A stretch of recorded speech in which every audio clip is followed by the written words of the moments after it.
Hello everybody, my name is Vanilla the Star Bunny. In today's video, we're going to be talking about Squid Games, as well as the soon-to-be-coming American Squid Games that was revealed at the end of the show. Alright, so if you guys like today's video, please like, subscribe, and comment down below as it helps me greatly. Alright, let's get started. Alright, so one of the games I'm going to be talking about is the hit game, Hot Potato.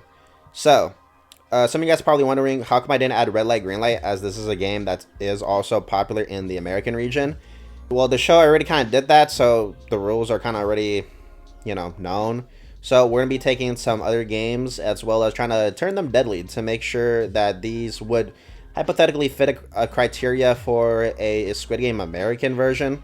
So when it comes to the game Hot Potato, what I'm thinking of like a potato-like device that has a timer. And players are supposed to be passing it around, and how I'm thinking that that this should go is that once the timer runs out, the person who is holding on to the timer for too long, they get eliminated from one of the guards chilling on the sides.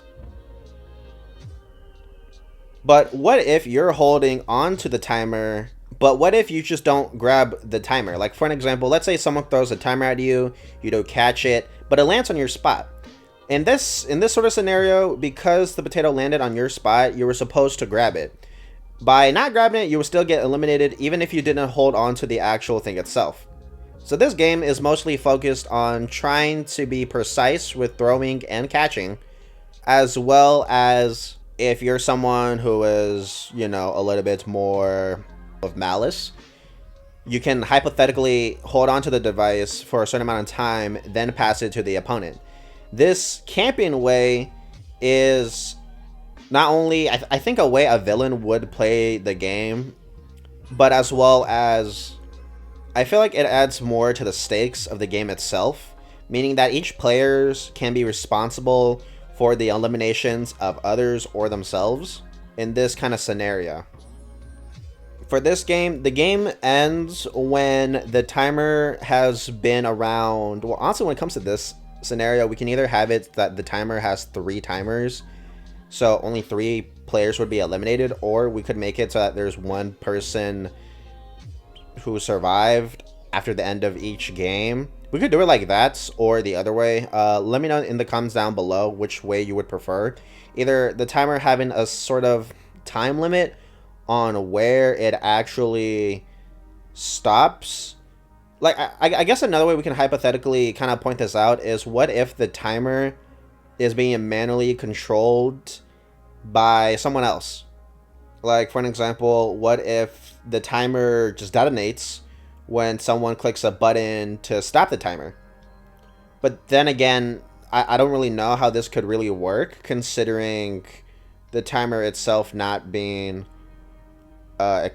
like a sort of explosive. Oh wait, I just realized, like, if the guards are gonna eliminate the players by hand, that could work.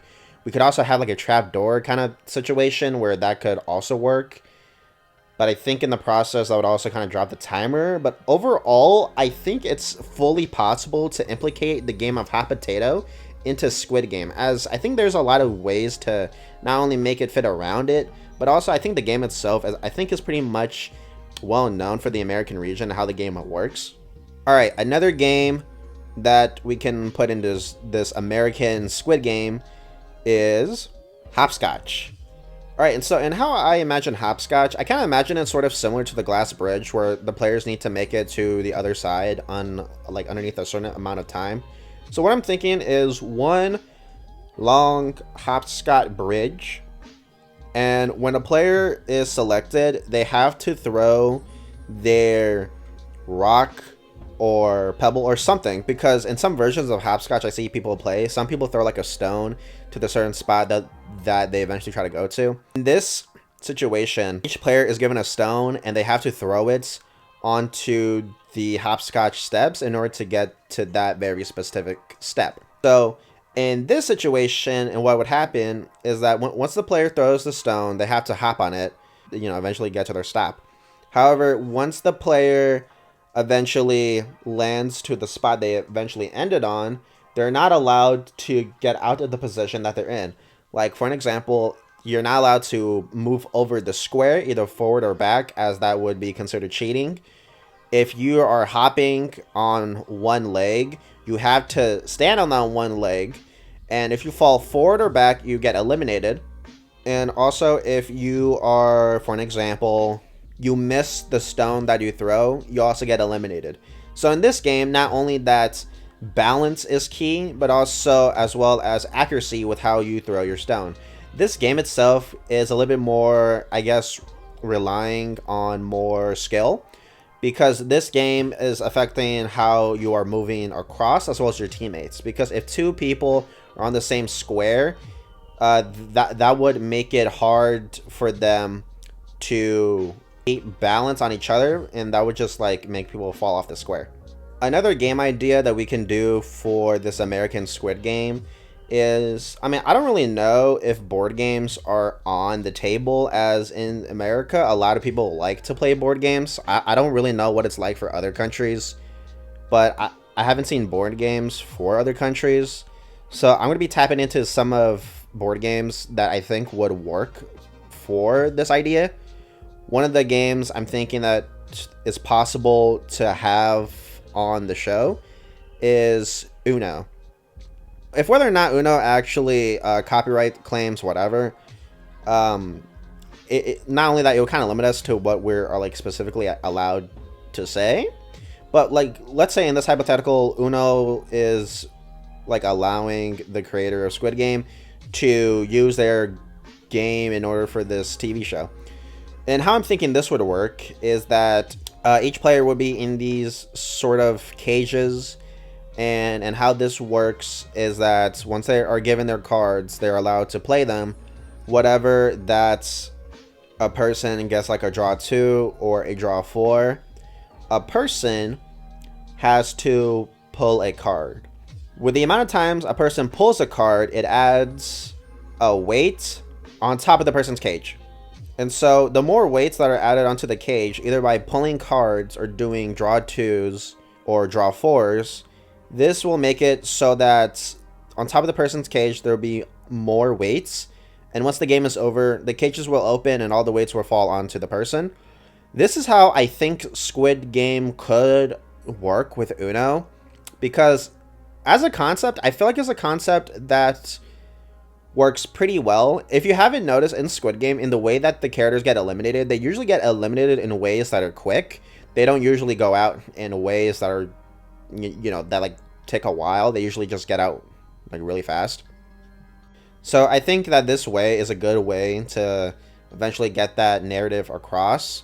If some of you guys have like other ideas on how like a Squid Game Uno could work, you just, you know, put it down in the comments. I would love to see how this idea can be incorporated. All right, the next idea that I have for a board game is Chutes and Ladders. If some of you guys have never heard of Chutes and Ladders, it's pretty much a game where you start from 0 and you have to make your way to the top. You'll have to like pull a card.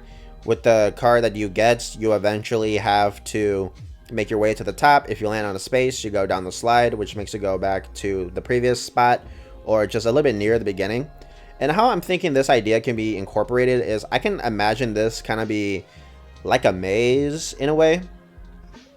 Basically, in this kind of game, there will be tubes, and depending on the tubes, you would have to slide in the tube in order to go to the next area. By doing so, there'll be ladders in a room that will make you go up. By doing this, this is how you'll be able to get to the top in order to pass the game.